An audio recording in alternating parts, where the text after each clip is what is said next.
से अगर आरंभ किया जाए, विदेश मंत्री श्री जयशंकर ने कल बहुत एक अद्भुत बयान दिया। उन्होंने ये कहा कि मैं आपके घर का नाम बदल दूं तो मेरा घर बन नहीं जाता। भाई साहब, अगर आप मेरे घर के ऊपर आके अपनी नेम प्लेट लगा दोगे तो ये तो फौजदारी का मुकदमा हो जाता है। इतना वीक रिस्पॉन्स, इतना कमजोर और लचीला रिस्पॉन्स जो चीन ने अरुणाचल में कार्टोग्राफिक अग्रेशन किया है कि 30 स्थानों का नाम बदल दिया, इस तरह की कमजोर प्रतिक्रिया ये भारत सरकार को शोभा नहीं देती और खासकर भारत के विदेश मंत्री को शोभा नहीं देती। जो लोग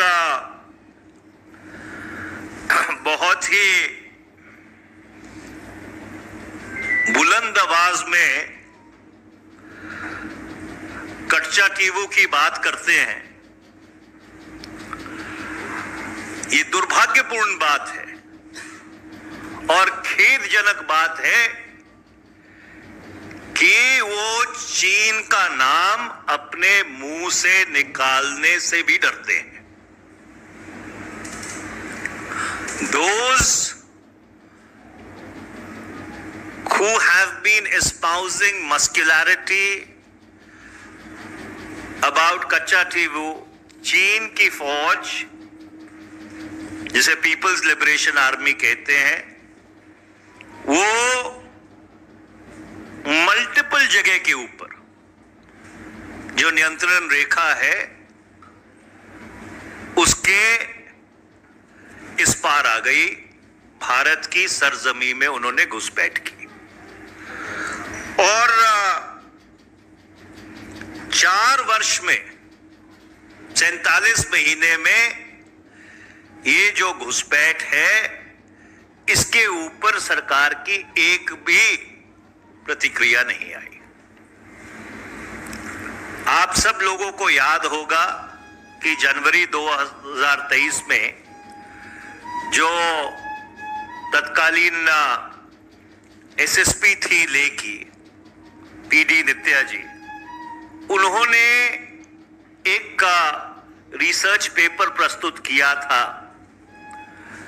जो डीजीपीज और आईजीपीज की कॉन्फ्रेंस होती है, एनुअल कॉन्फ्रेंस, और उसमें उन्होंने लिखित रूप पे ये कहा था कि जो 65 में से 26 पेट्रोलिंग पॉइंट्स हैं नियंत्रण रेखा के ऊपर,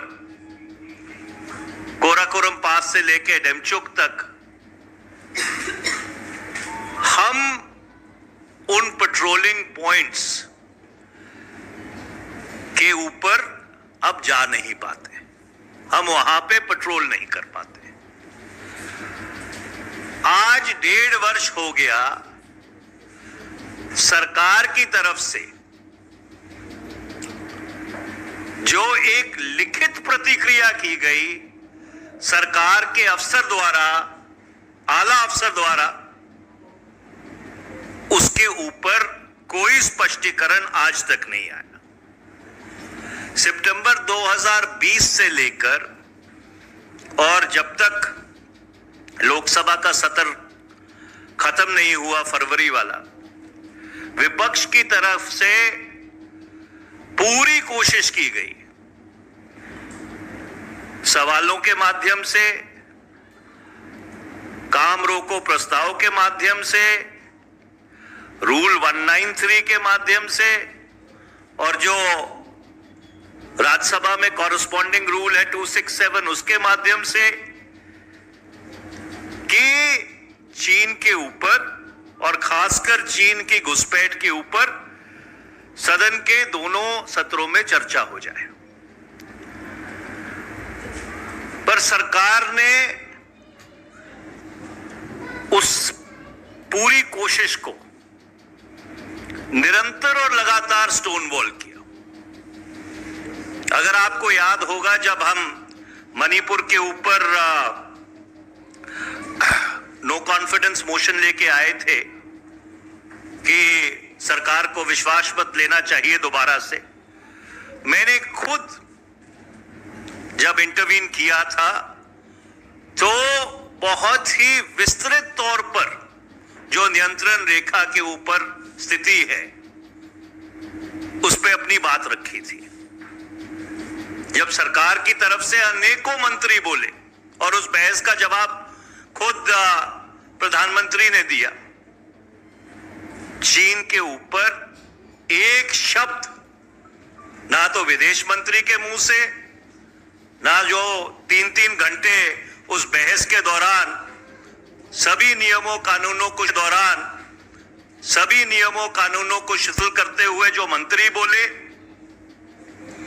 और यहां तक कि जब प्रधानमंत्री जी ने उस बहस का जवाब दिया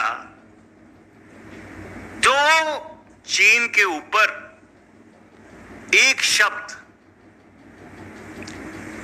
इन सारे महानुभावों के मुंह से नहीं निकला।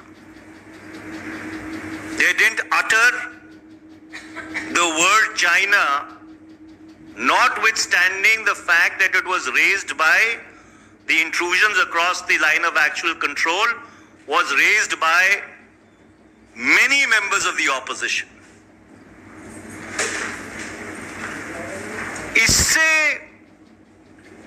इससे बड़ा प्रमाण क्या हो सकता है कि ये जो सरकार है वो भारत की एकता अखंडता, जो भारत की प्रभुसत्ता है, उसको लेकर बिल्कुल संवेदनशील नहीं है। अच्छा, जो लोग कच्चा टीवू की बात करते हैं वो एक बात भूल जाते हैं। आप उस दशक को अपने एक परिप्रेक्ष्य में लीजिए। 1971 में कांग्रेस पार्टी की सरकार थी, स्वर्गीय श्रीमती इंदिरा गांधी भारत की प्रधानमंत्री थी, और जो दक्षिण एशिया का राजनीतिक मैप है उसको उन्होंने बदल के रख दिया। बांग्लादेश की संरचना की, ना वो अमेरिका से डरी, ना वो 7वें बीड़े से डरी, ना जो प्रेशर वेस्टर्न गवर्नमेंट्स डाल रही थी उसका उनके ऊपर कोई असर हुआ, और जो प्रताड़ना उस समय के पूर्वी पाकिस्तान के लोगों को झेलनी पड़ रही थी कि लगभग 1 करोड़ लोग शरणार्थी हो गए थे, उस पीड़ा का उन्होंने निवारण किया। तो कोई कल्पना भी कर सकता है कि जिस सरकार ने, जिस प्रधानमंत्री ने साउथ एशिया का, दक्षिण एशिया का पॉलिटिकल मैप बदल दिया हो,